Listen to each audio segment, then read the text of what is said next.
que es bastante importante conocer. No solo el especialista es su campo, su área. No solo el médico en general, que va a tener que ver siempre con estos temas, sino también el público. Sí, las personas en general deben conocer qué pasa con el cerebro y su irrigación. Es muy común que alguien dentro del núcleo familiar tenga a la abuela, al abuelo, al papá, a la tía, que ha sufrido un derrame cerebral. Así de pronto dicen derrame cerebral. Comúnmente se entiende por derrame cerebral algo que haya afectado la irrigación del cerebro. ¿De acuerdo? Otros dicen tuvo un ataque cerebral. Otros dicen tuvo un coágulo. Se le reventó una arteria. Pero en general, yo estoy seguro que en toda familia siempre hay alguna persona que haya tenido un problema de salud a causa de la irrigación cerebral. Se entiende pues como enfermedad cerebrovascular. Por eso he unido la irrigación cerebral con la enfermedad cerebrovascular. ¿Con qué finalidad? Con la finalidad de tener un concepto aplicado del por qué sirve la irrigación, de en qué vamos a usar nuestros conocimientos de anatomía, digamos, de la irrigación cerebral. Fíjense, voy a apagar la luz. Fíjense, ahí tienen ustedes el encéfalo, vastamente irrigado.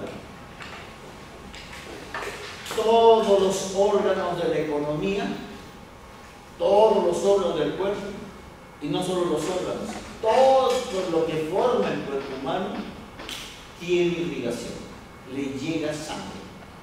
Y ojo, le llega sangre porque si no, no puede seguir viviendo. Porque la vida es un conjunto de actividades celulares que nos mantienen como estamos. Fíjense que todo mi organismo está vivo y por eso yo me muestro vivo. Pero también puede ser que mi dedo esté muerto, o que mi pierna esté muerta, o que mi riñón esté muerto. ¿Por qué? Porque no le llegó sangre.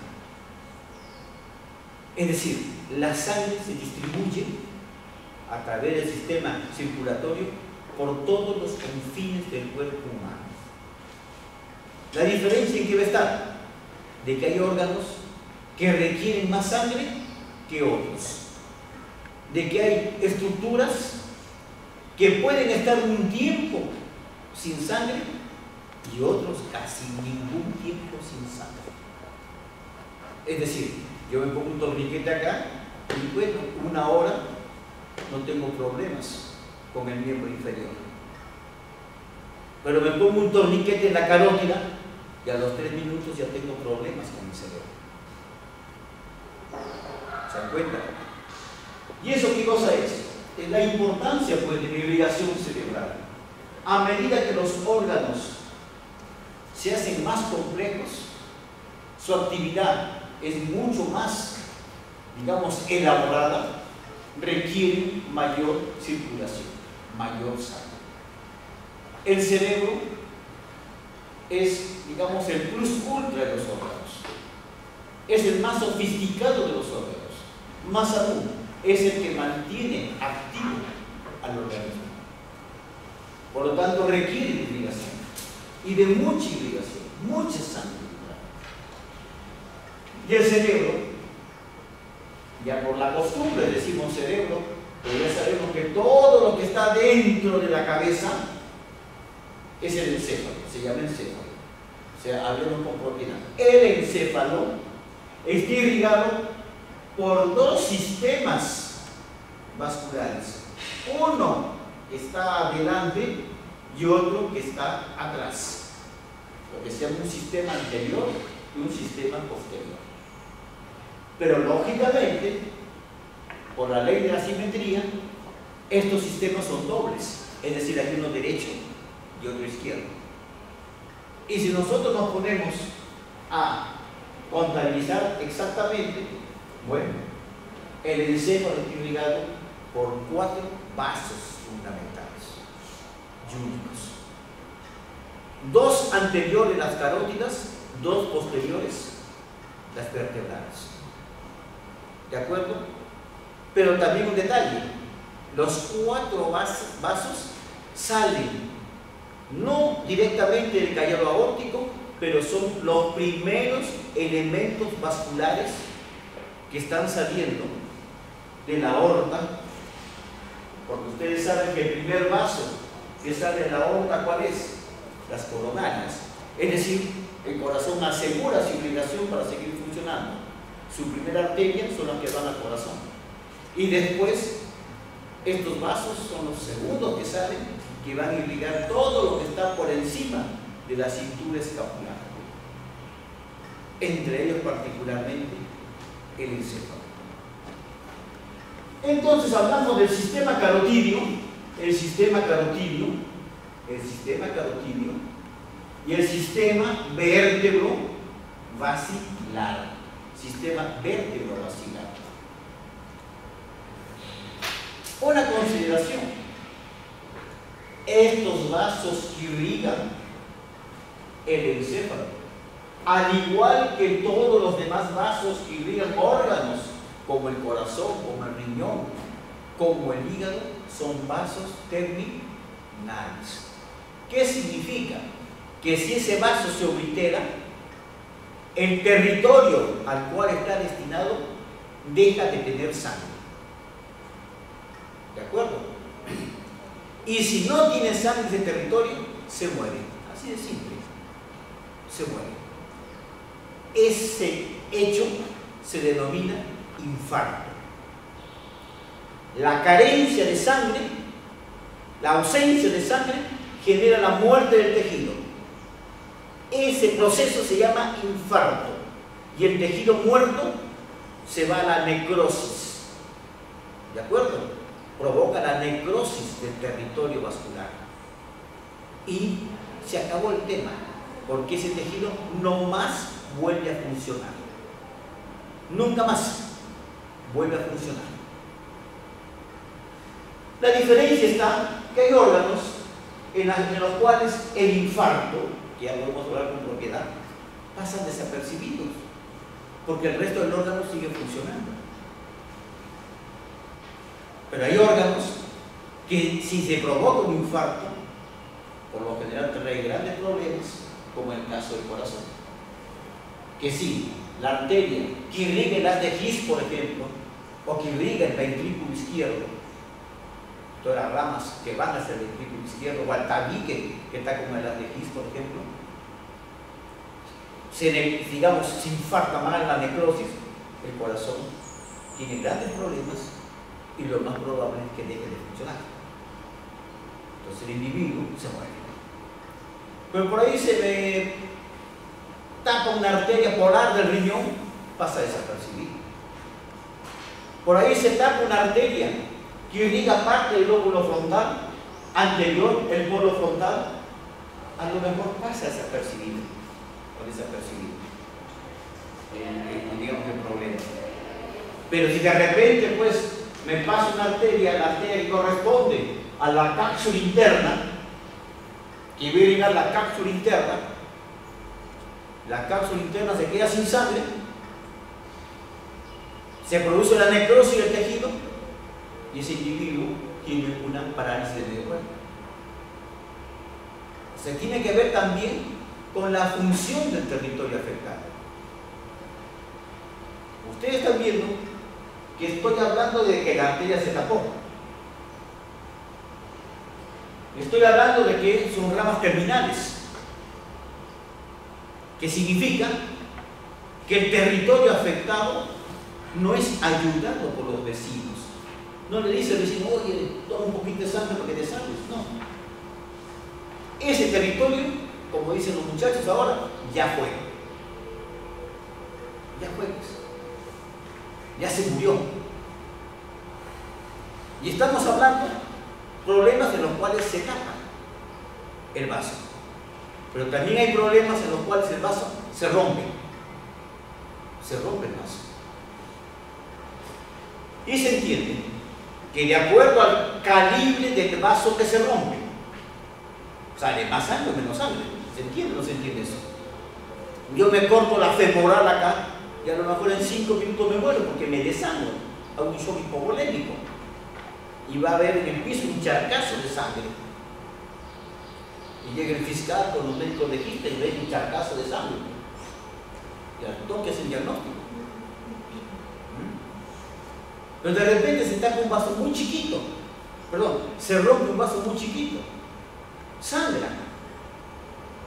Pero no lo suficiente para matar al individuo.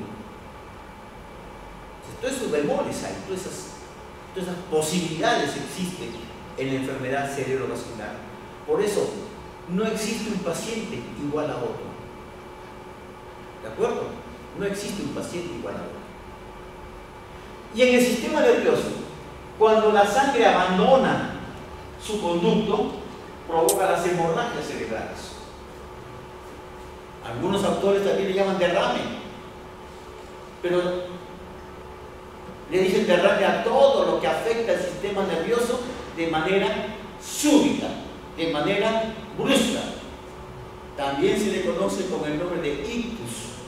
Ictus es algo inopinado, algo violento, algo que se presenta de manera, digamos así, inesperada. Y eso pasa. Entonces, en esta lámina de las Ortes, para concluir, vemos pues el sistema carotídeo, sistema anterior, y vemos el sistema vértebro-basilar, anterior, posterior. Vemos un sistema derecho y un sistema izquierdo. ¿Y qué pasa con los sistemas que estamos hablando? Imagínense, hemos hablado de un sistema anterior derecho y un sistema anterior izquierdo, ¿de acuerdo? De un sistema posterior derecho o un sistema posterior izquierdo que se juntan en el tronco basilar, vertebral derecha, vertebral izquierda, se juntan y forman el tronco basilar. Y acá tengo el anterior derecho y el anterior izquierdo. Señores, entre ese tronco basilar, las ramas que da y el sistema carotídeo, se forma un circuito, un círculo, que acá ustedes lo ven, acá lo ven, fíjense, que se conoce con el nombre de polígono de Willis. Es un sistema anastomótico entre el anterior y el posterior, entre el derecho y el izquierdo, que se va a encontrar aquí en la base del cerebro, rodeando a la hipófisis, al quiasma óptico, entre lo que es el pedúnculo cerebral y lo que son los espacios perforados anteriores y los lóbulos temporales lateralmente. Ahí tenemos lo que se conoce con el nombre de polígono de Willis. ¿Y para qué sirve el polígono de Willis? Bueno, hay autores que no saben para qué sirve, porque no se ha determinado con exactitud para qué sirve. Tiene variantes, infinidad de variantes. Yo tuve la suerte de obtener el premio, casi digo Nobel, como tuve la suerte de obtener el premio Hipólito Unanue al mejor trabajo de investigación en el año 84. No sé. Con un estudio relacionado con el polígono de Willis, donde aseguramos que no hay un polígono de Willis idéntico. Por lo tanto, pues eso ya hace que las funciones sean variables. Y está formado por la carótida que está tomada en esta pinza y por la otra carótida tomada en otra pinza. Las arterias carótidas, cuando ascienden, ya lo vamos a ver, al interior de la cavidad craneana, inmediatamente se dividen cuando aparecen en el espacio subaracnoideo en una rama anterior y una rama lateral. La rama lateral es la arteria cerebral media y la rama anterior, la arteria cerebral anterior. En el otro lado exactamente igual. Una rama lateral, la arteria cerebral media, y una rama anterior, la arteria cerebral anterior, que se unen en la arteria comunicante anterior. Ahí están las carótidas. Por su parte, acá viene la arteria vertebral, acá viene la otra arteria vertebral. Se juntan y forman el tronco basilar. El tronco basilar es un vaso único, medio, no es doble. Todo lo que estamos viendo es doble, menos el tronco basilar. ¿De acuerdo? El tronco basilar asciende por delante de la protuberancia y da una rama a la derecha y una rama a la izquierda. Da lo que se llama la cerebral posterior y la otra cerebral posterior. Y de esa manera, ya la arteria carótida interna, que está acá, emite un ramito aquí, un ramito, acá está el otro ramito, vean, que une el sistema anterior con el sistema posterior y se va a llamar comunicante posterior, la arteria comunicante posterior. Y así se ha formado el polígono de Willis. Del polígono de Willis sale infinidad de vasos que van a irrigar esta parte basal del encéfalo, particularmente la zona mediana que corresponde al hipotálamo. Y estamos viendo el piso del hipotálamo. ¿De acuerdo? Y así tenemos en una angiopath, miren, tenemos acá el polígono de Willis. Acá está la carótida, que es esta que está acá, la cerebral media, la cerebral anterior, la comunicante anterior, la otra cerebral anterior, la otra carótida, la cerebral media de este lado. Acá no se ve bien el tronco basilar, pero se ven las cerebrales posteriores. Miren cómo esta cerebral posterior prácticamente va viniendo de la carótida. Así es, señores. Como el sistema venoso y arterial, o sea, el sistema circulatorio, se forma de una amplia red que hay en la parte basal del encéfalo. Poco a poco se van diferenciando y se van separando, se van obliterando, se van anulando algunas ramas de esa gran red y quedan pues lo que hemos visto. Quedan la carótida con sus ramas y forman el polígono de Willis.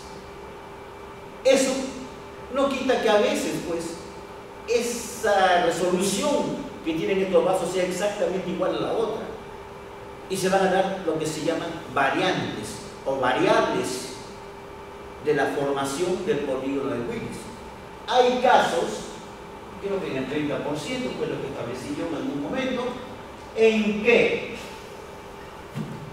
esta comunicante posterior prácticamente es la cerebral posterior porque tienen el mismo calibre y diríamos que la arteria cerebral posterior parecería, funcionalmente hablando, naciendo de la arteria carótida. Es lo que también se conoce, igual pasa en el corazón, señores. Cuando se hacen los estudios se van a ver que hay mayor predominancia de la coronaria derecha que de la coronaria izquierda o viceversa. Y acá es igual, hay mayor predominancia del sistema anterior sobre el sistema posterior o al contrario, del posterior sobre el anterior. Lo común es que la cerebral posterior salga directamente con buen calibre del tronco basilar. Lo que no es común es que a veces esa comunicante posterior tiene el mismo calibre de la cerebral posterior, por lo tanto pareciera que sale directamente de la carótida. ¿Quiero claro el concepto? No dicen nada. Sí. El calor se da. ¿Qué pasa? ¿Qué pasa con la irrigación? Miren, el corazón tiene un volumen de sangre que está mandando por minuto, que empuja el corazón. Es lo que se llama el gasto cardíaco. Esa cantidad de sangre que bota el corazón, se reparte en todo el organismo. Es decir, en el dedo meñique, tiene que llegar al dedo meñique, tiene que llegar al dedito gordo, al talón, tiene que llegar a la zona del occiput, atrás, al pódice, a los glúteos. Se tiene que llegar a todas partes del cuerpo.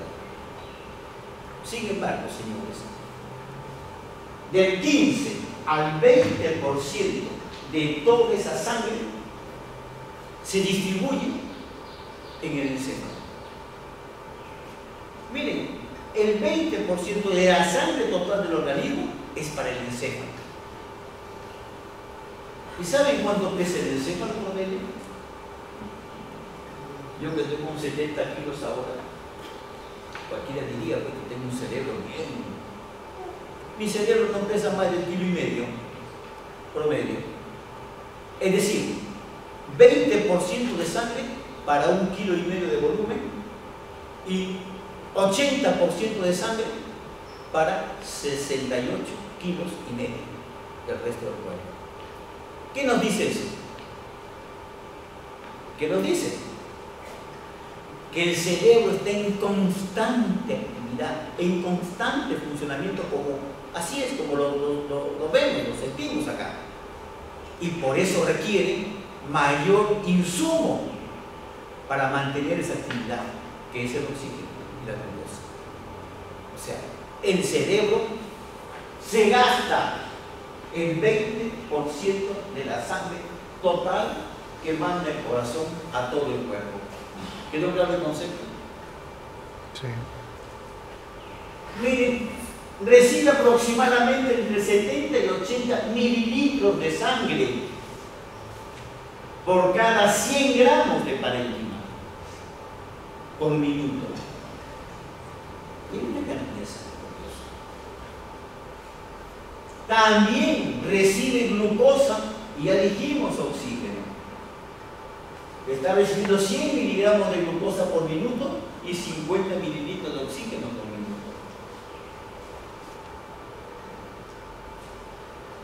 La séptima parte del volumen minuto total del corazón se destina al encéfalo, lo que hemos mencionado ahora.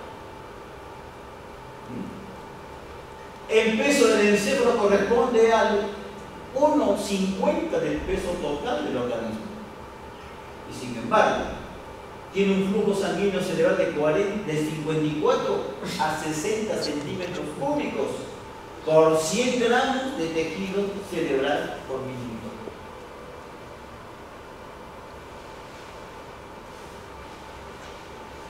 Miren,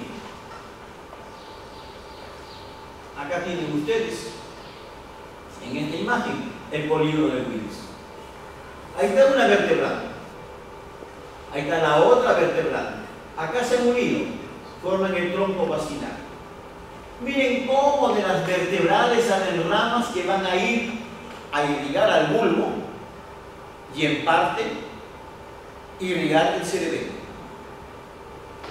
Fíjense cómo hay ramas que van a ir a la protuberancia también, como hay ramas largas, cómo hay ramas de gran calibre que dan la vuelta. Esta última rama, antes de la cerebral posterior, corresponde a la cerebelosa superior. Corresponde a la cerebelosa superior. Y miren, acá está el tronco vacilar dando la cerebelosa superior, y acá vemos el motor ocular común saliendo por encima de la cerebelosa superior. Y acá tenemos, terminando el tronco vacilar, acá una y acá otra, termina el tronco vacilar dando las dos cerebrales posteriores.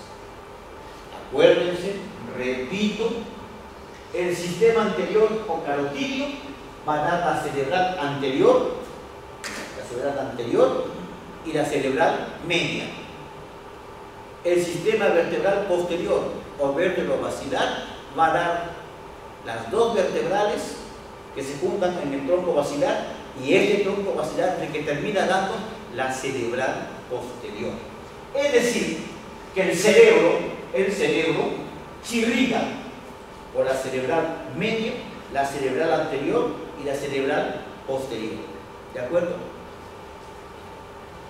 Y para concluir acá, miren ustedes, y recuérdenlo siempre, como el motor ocular común, acá está el otro, acá está este, pasa entre la cerebral posterior y la cerebrosa superior, que le hacen una especie de pinza vascular. Por eso se afecta el motor ocular común a veces cuando hay patología vascular en este territorio, en esta zona. Observen la carótida, acá está anudada la carótida con la cerebral media y la cerebral anterior. No vemos la porción 2 de la cerebral anterior, vemos la porción 1, acá está, A1 que le llaman, acá está, como se llama la M1, que es de la cerebral media, acá la M1. La hendidura interhemisférica, la cerebral anterior de uno y otro lado, se mete en la hendidura interhemisférica. Observamos la hipófisis, observamos los nervios ópticos, observamos la relación estrecha entre la cerebral anterior y el nervio óptico. El espacio perforado anterior, el espacio perforado anterior, y acá está el espacio perforado posterior. Recordar pues la relación vascular, que lo vamos a ver en otros preparados, entre las ramas de la carótida y el espacio perforado anterior. Y en esta imagen también la misma que ven ustedes, pues, para repasar un poco, yendo de abajo hacia arriba, vamos a observar 8 las vertebrales, una y otra vertebral. Acá está la ramita que va a la fosita lateral del bulbo, acá está la ramita, acá está la rama que se va hacia la zona, no la veo bien, acá está. Una de estas es la que va al conducto auditivo, la arteria auditiva, el motor ocular externo, el facial con el,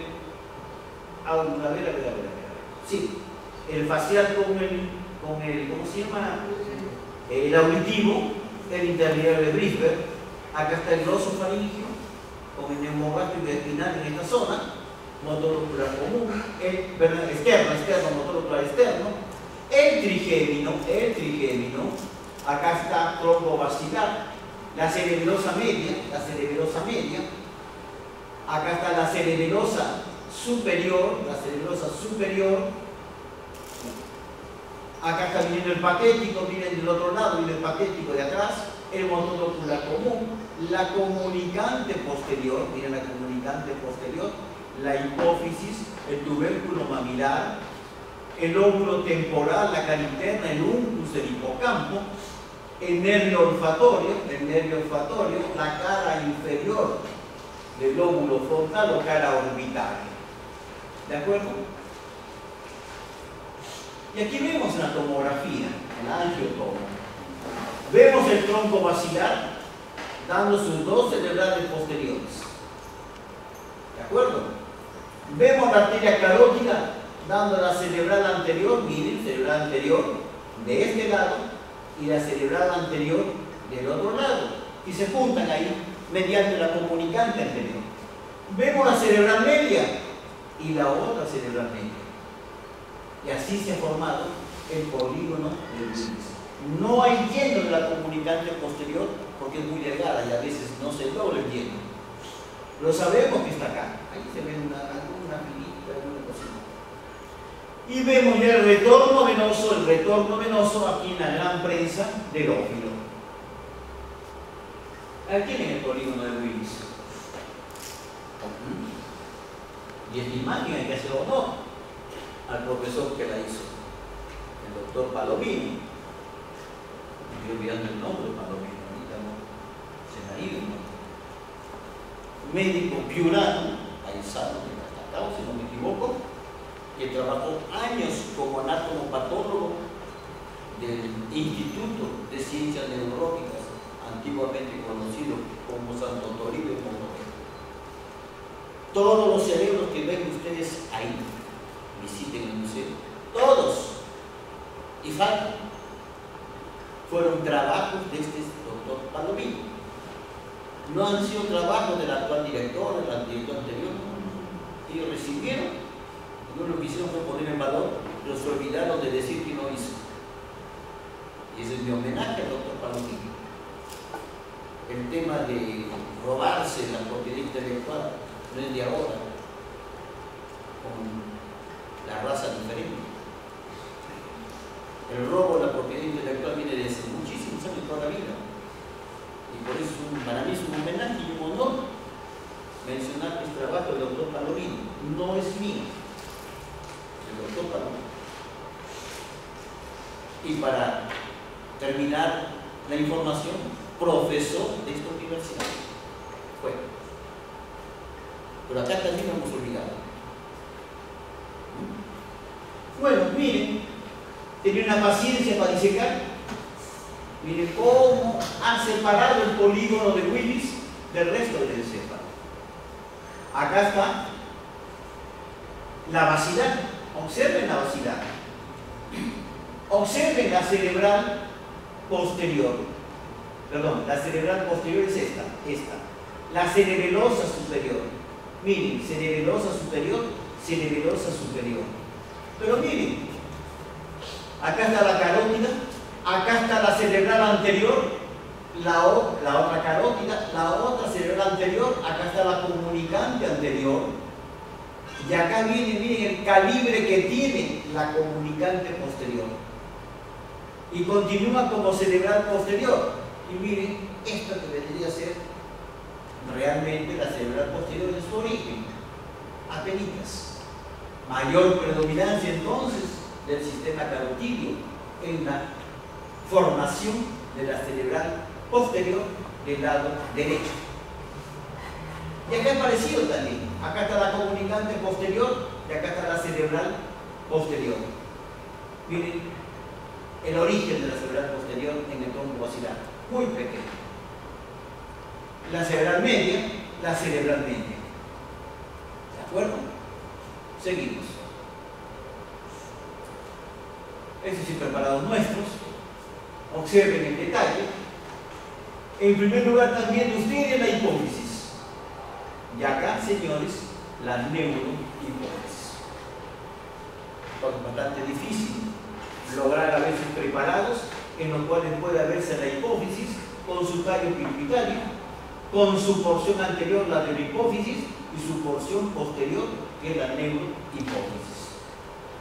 Fíjense acá los tubérculos mamilares. Los tubérculos mamilares, estamos entonces hablando del piso del tercer ventrículo. Los núcleos hipotalámicos que vemos acá en el piso del tercer ventrículo. Tienen acá la arteria basilar con un ateloma. La arteria basilar termina dividiéndose en las dos cerebrales posteriores. Acá la ven ustedes.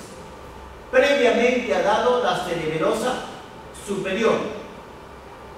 Acá está la otra cerebrosa superior. Y miren cómo hay como si jalado estuviese la cerebral posterior por la comunicante posterior. Y entre cerebral posterior y cerebelosa superior, el motor ocular común saliendo, al igual que acá. Cerebral posterior, cerebelosa superior, motor ocular común. Observen ustedes este ramo que está acá, este ramo que se mete ahí, que es también bastante difícil a veces apreciar, la coroidea anterior. La coroidea anterior, miren, ¿ya? Acá está la comunicante posterior, acá está la otra comunicante, acá está la coroidea y la otra coroidea. La cerebral media que suele verse porque hemos resecado en parte el lóbulo temporal.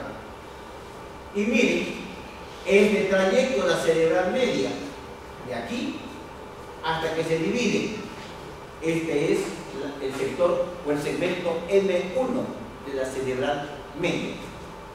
Acá vamos a ver la otra lámina, creo, la cerebral anterior. Este trayecto de su origen en el tronco basilar hasta que recibe la comunicante posterior es el segmento P1 de la cerebral posterior. En esta otra imagen, que podríamos analizarlo un poquito, ¿cómo lo hemos hecho?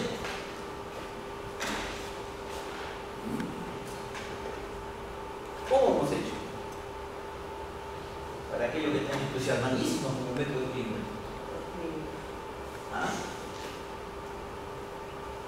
Aquí tenemos un preparado en el cual se ha resecado, se ha separado, se han resecado los fascículos que van de adelante a atrás, retirando al lóbulo temporal.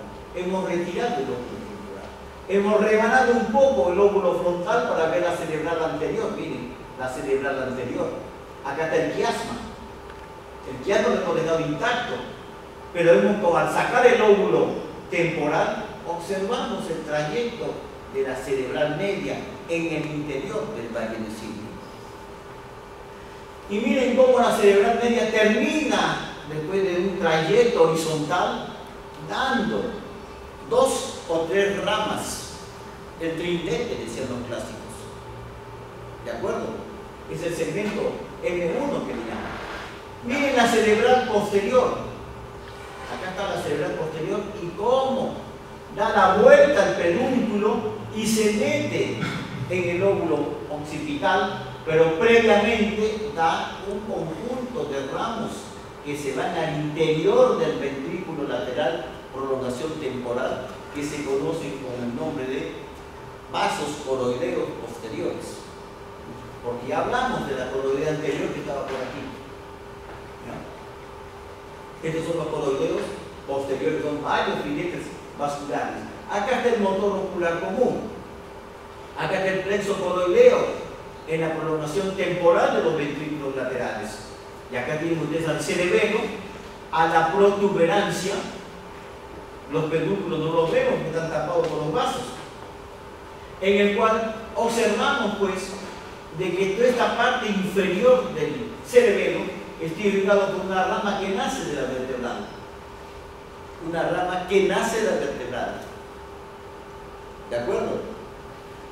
Si somos prácticos, lo que pasa es que los anatomistas no somos prácticos, pues siempre complicamos las cosas. Pero si somos prácticos, deberíamos llamar pues a la arteria del cerebelo el superior, media e inferior. Así de simple, ¿por qué complicarnos la existencia? La superior al mismo que nace antes de la cerebral posterior y pasa el motor ocular común por encima. La media nace del tronco basilar, de la parte media del tronco basilar. Pero como nace adelante y va abajo, le llaman anterior inferior o media. Y la inferior nace de la vertebral y va a la parte inferior, a las amígdalas particularmente del cerebelo. Le llaman la posterior inferior, y como nosotros copiamos mucho los americanos, tiene un nombre: posterior inferior, arteria no sé cuántos. Y hoy día no sé nada. Me he mantenido sin alienarme. Pero ¿cómo se pronuncia, doctor? ¿Me puede ayudar? No se puede. El posterior inferior. Ahí está, ¿ves? Y le dicen pica. Y se conoce como la pica. ¿De acuerdo? Y dicen ahí, oh, la pica está la pica está no sé cuánto. Se refiere a la arteria cerebelosa posterior e inferior, que rodea la amígdala. ¿De acuerdo? Seguimos. Acá tenemos otra pieza, no es la misma pieza que está vista de otro ángulo. ¿Cómo observamos la protuberancia? Ramas del tronco basilar que van a ir hacia la protuberancia. Pero aquí estamos viendo. Fíjense. Por un lado, hagan de cuenta que esta es la protuberancia. ¿De acuerdo? Hagan de cuenta que yo soy el tronco basilar y esta es la protuberancia. Hay ramos que salen así, directamente. Así. Son los paramedianos. Ahí nomás perforan el parénquima, perforan también en el bulbo, también en la protuberancia y también en el mesencéfalo. En el mesencéfalo, ¿por dónde van a entrar? Por el espacio perforado posterior. Después da ramos así. Miren, unos acá medianos para medianos, después otros así. Y abrazan así. Y también hay ramos que hacen esto, señores. Y van a ir a la parte posterior del tronco encefálico, por lo tanto, también a la parte posterior del cerebelo. Estos ramos se conocen con el nombre de arterias paramedianas o vasos paramedianos, circunferenciales cortos, circunferenciales largos. ¿De acuerdo? Es decir, que son ramas que nacen en la porción anterior, pero que tienen que rodear al parénquima para irrigar la porción posterior del tronco encefálico y el cerebro. ¿De acuerdo? Ahora lo vamos a ver. Acá ven ustedes las circunferenciales cortas. Esta, por ejemplo, es una circunferencial larga. Y como rodea el pedúnculo cerebeloso, también se la conoce como circunpeduncular. ¿De acuerdo? Miren, acá están otras ramas. Lo que no veo repita. Ramas que van a la fosita lateral, ramas que van al pedúnculo cerebroso medio, ramas que van a la calota protuberancial, esta que va a la parte posterior y superior del cerebelo, la cerebral posterior, acá la vemos mejor, la cerebral posterior, acá está el motor ocular común, acá está la región infundíbulum tuberiana, con los tubérculos mamilares, el tallo pituitario, el infundíbulo, el quiasma, el nervio óptico. Vemos la cintilla óptica con su rama externa, su rama interna, y esto corresponde al espacio perforado anterior, porque aquí en esta oscuridad está el espacio perforado posterior. ¿De acuerdo? Valle de Silvio con la porción horizontal de la cerebral media, que corresponde al segmento M1. Acá está el segmento P de posterior, P1 de la cerebral posterior, y aquí está el segmento A1 de la cerebral anterior. Las coroideas posteriores. Lo que pasa es que el alumno ayuda mucho, pero ustedes miren, acá nos hemos introducido en el Valle de Silvio, en la porción lateral del Valle de Silvio, de la cisura de Silvio. Le dicen valle porque en su interior hay un montón de ramas que parece una selva. Dicen valle. ¿De acuerdo? Nos hemos introducido en el Valle de Silvio y vamos a observar que hay vasos que salen de la cisura de Silvio y van hacia arriba. Son las arterias en candelabros que se ven, si no me equivoco, en textil también. Y también hay vasos que salen hacia abajo, hacia el lóbulo temporal. Estos van hacia el lóbulo frontal y el lóbulo parietal. Ramas de la arteria cerebral media que están irrigando todo este territorio que corresponde a la cara lateral del cerebro. ¿De acuerdo? En este otro preparado ya podemos ver mucho mejor a la cerebral anterior. Miren, este trayecto es de la cerebral anterior. Acá está la otra cerebral anterior. ¿Qué le llama la atención? A ver, vamos a mirar bien. Acá tenemos una carótida y acá tenemos la otra carótida. ¿De acuerdo? Acá está la pica de instrumento, no pica de arteria. La pica de la arteria está. Creo que es esta. No, este que va, la pica arteria. Acá pica le llaman a esta pequeña espatulita que está reclinando el quiasma. Y vemos pues, esta que es la cerebral anterior del lado derecho, y acá está la cerebral anterior del lado izquierdo. Acá se une en la comunicante anterior. ¿Qué estamos observando? Acá nomás tienen una variante, señores. Ya les dije, casi imposible conseguir dos polígonos de Willis exactamente iguales. Así dice la referencia bibliográfica. Y acá tienen el ejemplo, miren, el calibre de esta arteria con el calibre de esta arteria. Tenemos una cerebral anterior predominante en el lado derecho que en el lado izquierdo. Y acá está la comunicante anterior. Este segmento es el A1. Desde su origen, la comunicante anterior, perdón, la cerebral anterior, me corrijo, desde su origen, la cerebral anterior hasta la comunicante anterior se conoce con el nombre de segmento A1, después segmento A2. Acá, desde el origen hasta la bifurcación o trifurcación, segmento M1. Después tenemos el segmento M2, M3. ¿Quedó claro? Acá tienen una cerebral media. Miren, está 3 ramas. 1, 2, 3 ramas. La cerebral media en la porción horizontal de la cisura del símbolo. Y de aquí salen vasos que van a ascender, porque están viendo ustedes así. Si lo ponemos correctamente es así, y van a ascender. ¿De acuerdo? Son las ramas estriadas, que tienen dos componentes. Un componente medial, que son ramos verticales que van a irrigar, por ejemplo, la cabeza del caudal, junto con ramas de la cerebral anterior, que entran por el espacio perforado anterior.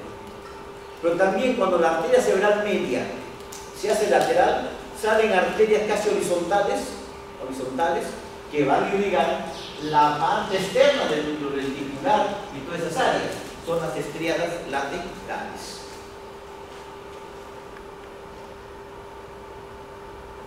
Tienen otra cerebral media, acá está el lóbulo frontal, acá está el lóbulo temporal, se ha abierto, se ha separado el lóbulo frontal del temporal, se ha abierto el valle de Silvio, se ha hecho la disección correspondiente y ven la cerebral media, acá la cerebral media, con sus ramas que están saliendo en este valle, en esta porción horizontal del valle de Silvio.